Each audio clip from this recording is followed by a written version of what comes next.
بسم الله الرحمن الرحیم. په نوم د هغه ذات چې رحمان دی رحیم دی. نن به موږ د الله تعالی د 9 نوي نومونو او د هغه د صفاتو د عظمت په اړه خبرې وکړو.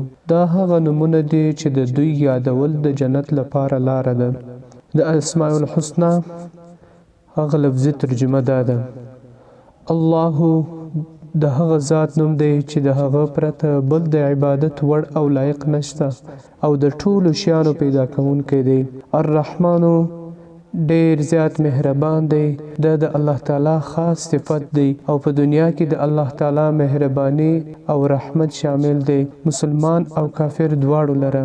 الرحیم پوره رحم لرونکی چې په آخرت کې یوازې پر مؤمنانو رحم کوونکی دی، نه پر کافرانو.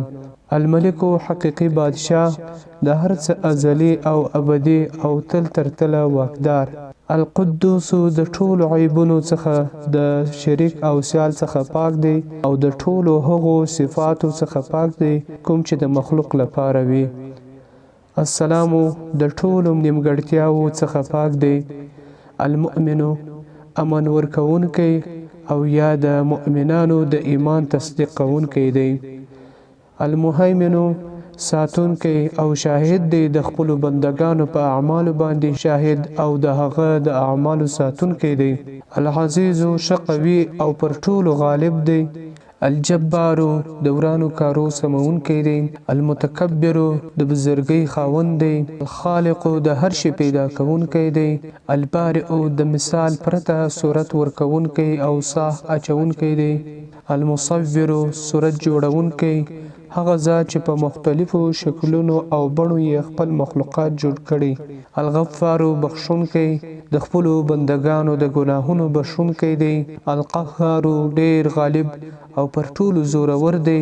الوهاب د هر شي ورکوونکی، د بدلې او عوض پرته د خپل فضل او کرم څخه ورکړه کوي. الرزاق روزي ورکوونکی، د ټولو مخلوقاتو رزق ورکوونکی دی.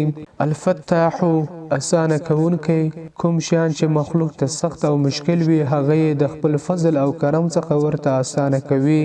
العلیم پوه او عالم، په ټولو ښکاره او پټو شیانو عالم او په هر هغه شی باندې پوره عالم دی چې مخلوق یې د درک کولو څخه عاجز دی.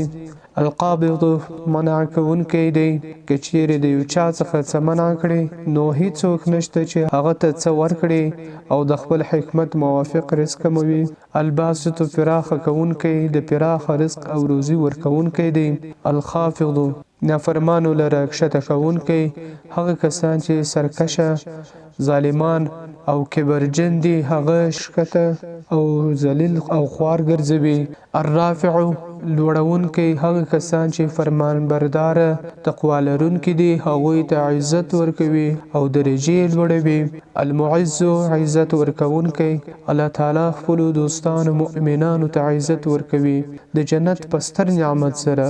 المذل ذلت ورکوونکی، الله تعالی خپل دشمنانو کافرانو ته ذلت ورکوي په اور د دوزخ سره. السميع د هر څه اوریدونکی، داسې اوریدل چې د مخلوق سره هیڅ شباهت نه لري، بې کیفه. البصیر د هر څه لیدونکی، داسې لیدل چې د مخلوق سره هیڅ مشابهت نه لري. الحکم د مخلوقاتو مطلق حاکم، د شریعت او قانون حلال او حرام ګرځولو واک یوازې الله تعالی لره دی. العدل انصاف کوونکی، د ظلم او زیاتی کولو څخه پاک دی. اللطیف الخبیر په ډیرو باریکیو شانو او د هغو په ښکاره او پټو رازونو خبردار دی. الحلیم د ډیر تحمل او زغم څښتن دی، د قدرت سره سره د زغم څښتن دی. العظیم ډیر لوی دی، هغه د لویی مرتبه او منزلت خاوند دی او د ټولو مخلوقاتو د صفاتو څخه پاک او د منزلت په لحاظ له ټولو څخه لوی دی. الغفور بخښونکی دی، یعنی د ډیرو زیاتو ګناهونو او د سختو ګناهونو بخښونکی دی. الشکور ډیر قدردان دی، په کم اطاعت باندې لوی ثواب ورکوي او د هیڅ بنده نیکي نه ضایع کوي. العلی ډیر اوچت دی.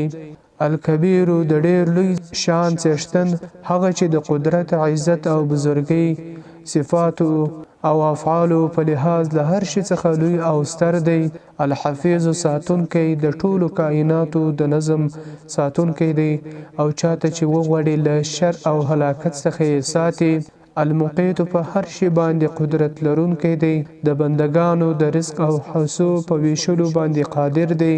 الحسیب ښه حساب اخیستونکی دی، هغه د خپل بندگانو د عملونو حساب اخیستونکی دی. الجلیل د جلال او لوی مرتبه خاوند دی.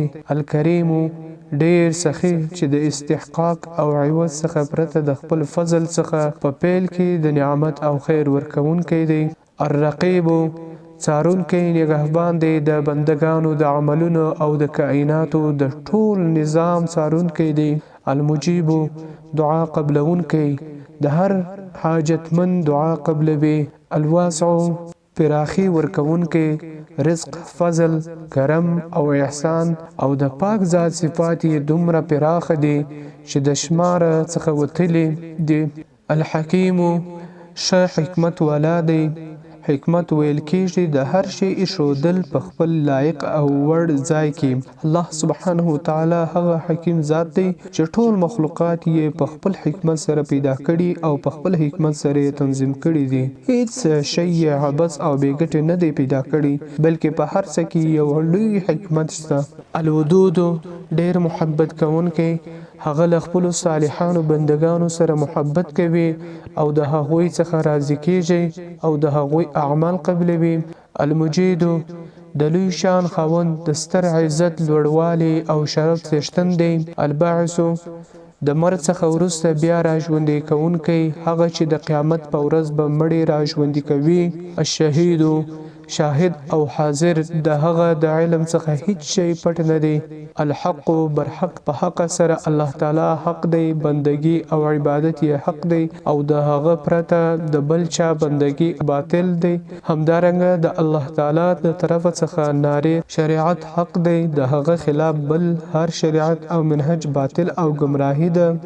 الوکیل لوی کارساز، هغه د ټول عالم او همدارنګه خپل بندگانو د رزق، مصالح او ګټو او ټولو کارونو وکیل، کفیل او کار جوړونکی دی.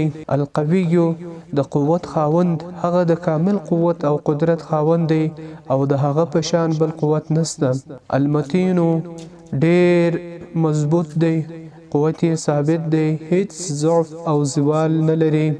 الولی مددگار، هغه چې د خپل انبیاء او صالحو مؤمنانو مدد کوي. الحمید د ثنا او ستاینې لایق. المحصی د هر شي شمار کوونکی، هغه چې هر شی علما او عددا شمار کړی دی او ورته څرګند دی. المبدئ اول وار پیدا کوونکی. المعید دوهم وار پیدا کوونکی، هغه چې ژوندي مړه کوي او مړي بیا را ژوندي کوي. المحیی ژوندي کوونکی، هغه چې په نطفه کې روح اچوي او د مرګ څخه وروسته بیا ژوندي کول کوي. الممیت مړ کوونکی، هغه چې د ژوندیو څخه روح اخلي. الحی همیشه ژوندی دی، هغه چې همیشه به ژوندی وي. القیوم د ټول عالم، د تدبیر او نظم لپاره تل قائم دی چې هیڅ بدلون پکې نه راځي. الواجد د هر شي بیا مندونکی، هغه چې غنی او پوره دی او فقر ور باندې نه راځي. الماجد د بزرګۍ او لوی خاوند. الواحد یوازې هغه چې هیڅ شریک نه لري.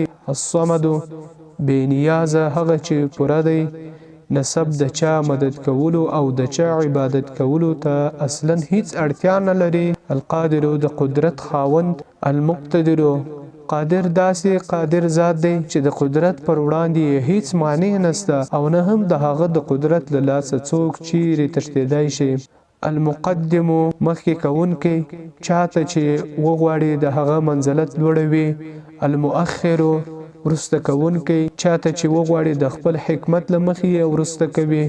رسول الله صلی الله علیه وسلم فرمایي: انت المقدم وانت المؤخر. الاول اول دی، هغه چې قدیم او ازلی دی، ابتداء نه لري، هیڅ شی له هغه نه مخکې نه و. الاخر آخر دی، هغه چې همیشه به باقی وي او هیڅ فنا کېدونکی نه دی او هیڅ پای نه لري او آخر دی، له ده نه بعد هیڅ شی نسته الظاهر څرګند ښکاره هغه چې د قدرت او غلبې په لحاظ پر ټولو شیانو څرګند او ښکاره دی.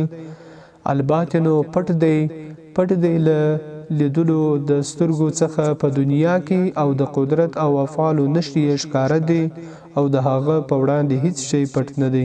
الوالیو کار جوړونکی هغه ذات چې د مخلوق د ټولو کارونو جوړونکی او تنظیم کوونکی دی او ځینې وایي الوالی نږدې دی الولیو لره چې مددگار ته هم وایي لکه په قرآن کریم کې چې ورته اشاره شوې ده وَإِذَا أَرَادَ اللَّهُ بِقَوْمٍ سُوءًا فَلَا مَرَدَّ لَهُ وَمَا لَهُم مِّن دُونِهِ مِّن وَالٍ. المتعال لوړ برتر دی د مخلوق له صفاتو څخه پاک او لوړ دی. التواب توبه قبلونکی دی. المنتقم د بدله اخیستلو طاقت لرونکی هغه چې سرکشو ظالمانو او کبرجنو څخه انتقال اخلي او هغوی ته سزا ورکوي او د هغوی ترمنځ په عدل او فیصله کوي. العفو د ګناه عفو کوونکی هغه چې ګناهونه یې بخښي او د خپل فضل او کرم په وجه د سزا او مجازاتو څخه تیریږي. الرؤوف ډیر شفقت کوونکی ډیر زیات د رحم او شفقت څښتن دی. مالکو د هر څه څښتن او مالک دی. ذو الجلال والاکرام د بزرګۍ او د عزت خاوند دی. المقسط عادل په فیصله او حکم کې د عدل او انصاف کوونکی دی. الجامع د ټوله مخلوق جمع کوونکی د قیامت په ورځ د ټولو خلکو جمع کوونکی دی. الغنی بې نیازه د مخلوق څخه بې نیازه دی. المغنی بې نیازه کوونکی هغه چې چاته وغواړي له نورو څخه یې بې نیازه کوي. المانع منع کوونکی هغه چې چاته وغواړي څه ورڅخه منع کړي نو څوک نشته چې هغه ته ورکړي. رسول الله صلی الله علیه وسلم به د لمانځه څخه وروسته دا دعا کوله چې دا دعا د لمانځه وروسته مسنونه اذکارو څخه ده. اللهم لا مانع لما أعطيت ولا معطي لما منعت ولا ينفع ذا الجد منك الجد. مجمعنا اے الله ته چې چاته څه ورکوي د هغه څوک مانع بندونکی نسته او ته چې له چا نه څه بند کړې د هغه څوک ورکوونکی نسته. النافع الضار د ضرر او نفع څښتن دی. نفع او ضرر د الله تعالی د طرف څخه دی او یا د ایمان رکن دی او په دې باندې زموږ ایمان دی ځکه چې نفع او ضرر یې مخلوق دی. اقدار په اسم کې د اقدار په اسم کې اختلاف دی. ځینې علما وایي له اسماء الحسنا څخه دی او ځینې علما بیا وایي له اسماء الحسنا څخه نه دی مګر معنا بالکل ثابته ده. النور السماوات والارض روشانه کوونکی هغه چې د خپل هدایت په نور سره یې خلق روشانه کړي دي.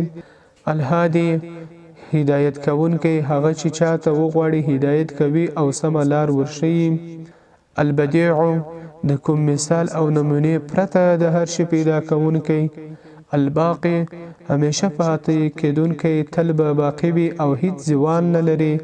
الوارث هغه به د ټولو مخلوقاتو له فناه کېدو وروسته باقی وي. الرشید لارښوونکی هغه چې خلکو ته یې په حق سره لارښوونه کړې او د باطل او طاغوت څخه منع کړي دي. الصبور صبرناک تحمل او برداشت کوونکی چې د سرکشو خلکو په انتقام کې بیړه نه کوي. صحیح ابن حبان 308 ترمذی